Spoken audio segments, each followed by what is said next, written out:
Olá pessoal, vamos dar continuidade no nosso curso de automação, né?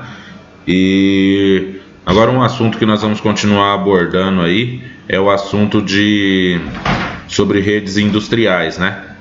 E a gente aprendeu um pouco lá no nosso curso básico de redes industriais, um pouco sobre a introdução aí de algumas redes, sobre rede Ethernet, sobre rede Profibus, fizemos alguns exemplozinhos lá, né? Mas é importante que a gente comece a entender um pouco a fundo aí sobre redes industriais. Então, o que nós vamos começar a entender? Desde quando a gente está mexendo no nosso aplicativo, seja no nosso browser, alguma coisa, como que é feito o trânsito de dados entre dois equipamentos, entendeu? Então nós vamos entender isso aí, tudo isso obedece um padrão.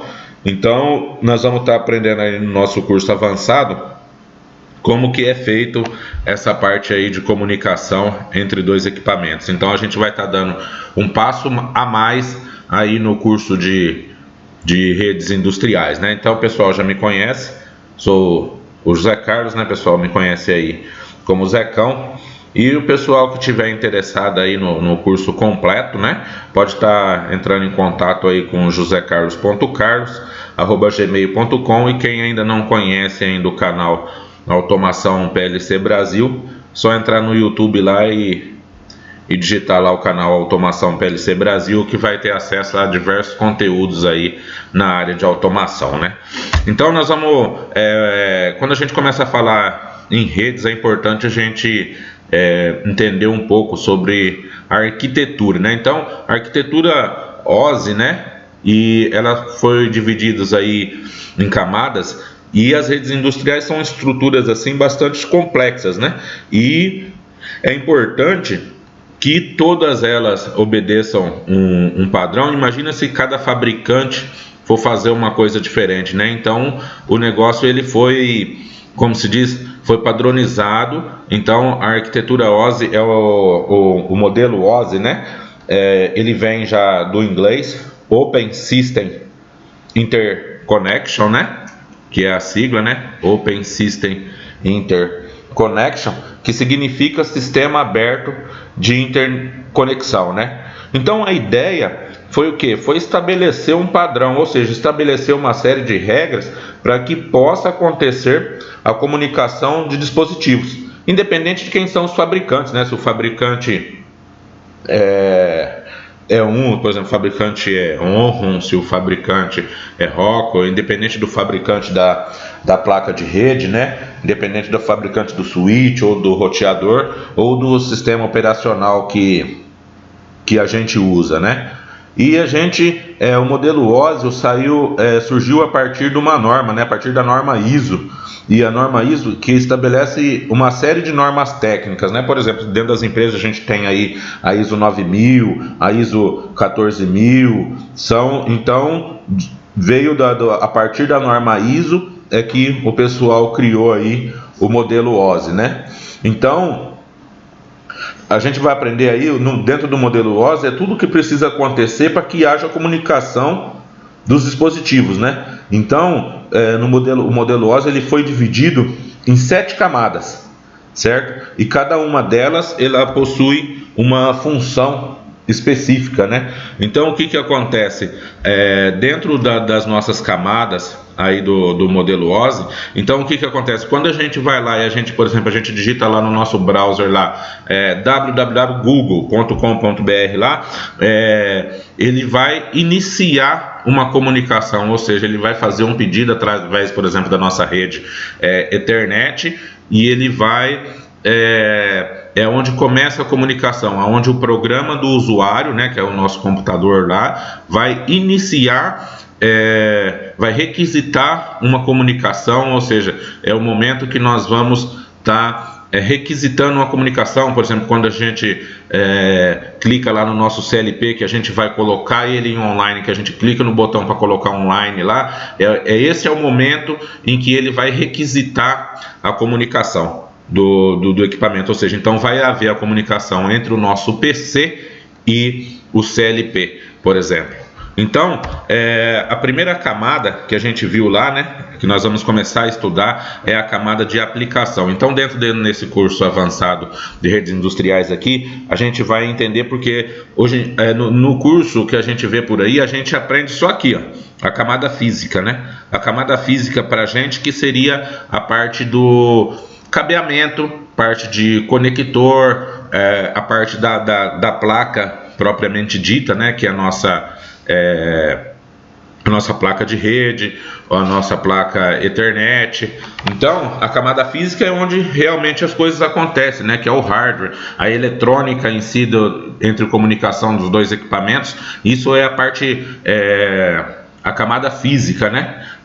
De uma rede industrial. Então, a gente vai começar a perceber que a camada física, que é aquela camada onde existe propriamente o tráfego de dados, os impulsos elétricos, ela é uma das partes mais simples, né, que a gente vai estudar. Que o grande segredo é tudo o que acontece lá dentro, a parte de software, né? Então, nós vamos começando estudando as nossas camadas, né, da OSI, e nós vamos começar a entender como que funciona desde o momento que a gente efetua o clique no mouse até a informação sair do nosso computador através do cabo, né, que é a nossa parte física, e chegar até o outro computador ou o CLP e fazer com que ele faça todo esse sentido inverso. Então é algo assim bastante interessante, né, que nós vamos estar aprendendo. Então, apesar da camada da arquitetura OSI ser uma arquitetura que não é muito usada atualmente, mas ela é bastante didática para que a gente aprenda como funciona, porque o protocolo, quando a gente vai trabalhar, por exemplo, com TCP/IP, que é bastante usado, se a gente já tiver o domínio de como que funciona a arquitetura OSI, então nós vamos ter bastante facilidade quando a gente for trabalhar com outros protocolos, por exemplo, que é bastante usado, que é o nosso TCP/IP, que é a única coisa que ele trabalha muito parecido com a arquitetura OSI, um pouco, em vez de ter 7 camadas, ele tem 4. Então vai ficar bem mais fácil aí o entendimento aí dos nossos alunos, né? Então nós vamos estudar aí as camadas. Então a primeira camada que eu vou falar é a camada de aplicação.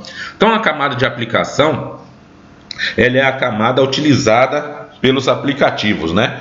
Então a camada de aplicação, ela é a camada que no momento que a gente clica num link, é o conjunto de um conjunto. Então, quando a gente vai lá na nossa internet, alguma coisa no nosso computador, que a gente clica num link, ele gera um conjunto de informação, entendeu? E esse conjunto de informação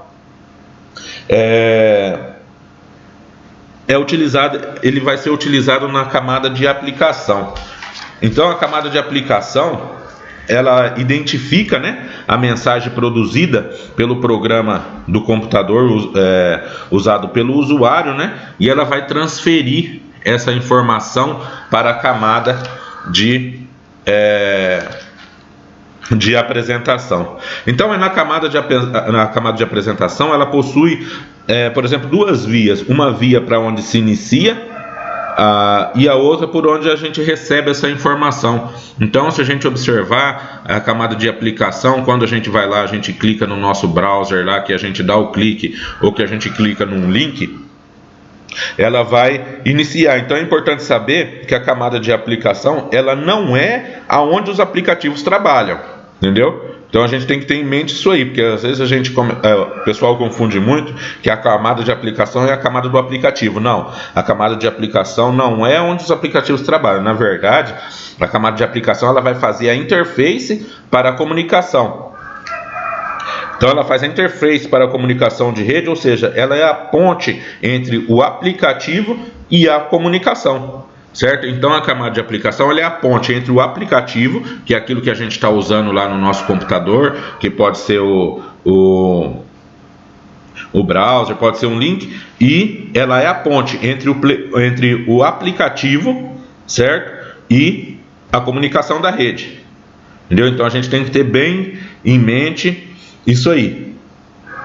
Então eu tenho alguns protocolos que trabalham dentro da camada de aplicação, né? Que vou dar alguns exemplos dele. É o protocolo DNS, né? Onde é feita a resolução, por exemplo, o pessoal sempre ouve falar em DNS, então o DNS é onde é feita a resolução de nome. Por exemplo, quando eu digito lá, que eu dei o exemplo lá, google.com, o DNS é responsável para trazer para a gente um IP correspondente a esse nome, entendeu? Pois o nome ele não é roteável, um IP sim é roteável. Então, para isso que serve o DNS, exatamente para fazer a tradução entre nome e IP.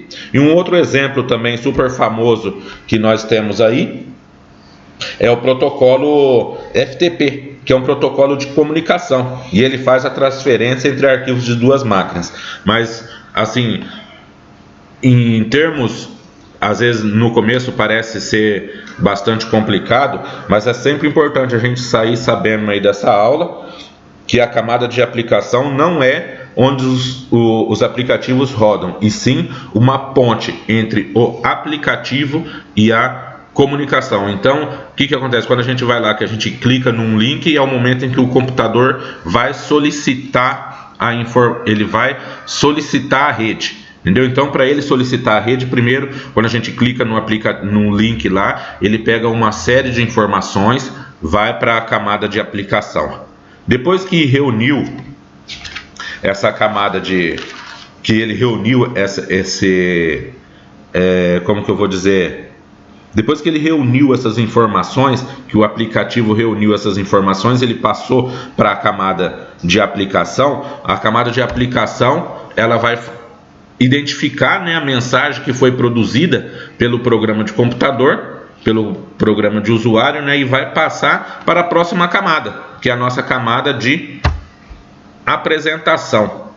Então observe que a gente foi lá, a gente clicou no link no nosso aplicativo, o nosso aplicativo gerou uma informação, certo? Passou para a camada de aplicação essa informação, e essa camada de aplicação identificou, né, a mensagem que foi produzida pelo computador e passou para a camada de apresentação. Então observe que a camada de aplicação não foi o aplicativo, a camada de aplicação foi o link, entendeu? Então, dentro de passado a parte aí da camada de aplicação, ele vai transferir essa mensagem, esse pacote de mensagem, para a camada de apresentação. Então, na próxima aula aí nós vamos estar falando aí sobre a camada de apresentação. Só para a gente ter uma ideia, a camada de apresentação é a camada onde ela vai criptografar a mensagem, né?